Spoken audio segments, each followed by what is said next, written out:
Operation सिंदूरबाबत भारताची भूमिका मांडण्यासाठी केंद्र सरकार सर्व पक्षाच्या खासदारांना परदेशात पाठवणार आहे। 22 मे पासून 5 ते 6 खासदारांचे 8 गट 10 दिवसासाठी 5 देशांना भेट देणार।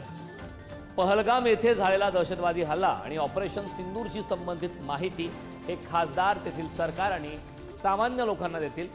वेगवेगळ्या पक्षाचे वरिष्ठ खासदार परदेश दौऱ्यावर गटाचे नेतृत्व करणार। ग्राफिक्सच्या या ठिकाणी 8 खासदार ऑपरेशन सिंदूरची माहिती देणार। यामध्ये शशी थरूर काँग्रेसचे नेते रविशंकर प्रसाद, भाजपचे पवारांची राष्ट्रवादीमधून खासदार सुप्रिया सुळे, शिवसेनेमधून खासदार श्रीकांत शिंदे असणार आहेत। 8 खासदार ऑपरेशन सिंदूरची माहिती देणार आहेत। त्यामुळे त्यामध्ये MK कनिमोळी या द्रुमुकच्या आहेत, तर भाजपचे खासदार बैजयंत पांडा, तर JDUचे खासदार संजय कुमार झा यांचा सुद्धा यामध्ये समावेश करण्यात आला।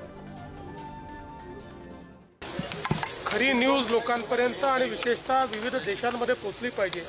ही एक चांगली डिप्लोमसी आहे की ज्यामुळे भारताची भूमिका आणि युद्धाचं सत्य हे सगळ्या जगापर्यंत पोहोचेल आणि पाकिस्तान हा दहशतवादी देश आहे हे त्या ठिकाणी लोकांमध्ये विशेषतः जे काही वेगवेगळे देश आहेत त्या देशांमध्ये प्रस्थापित होईल।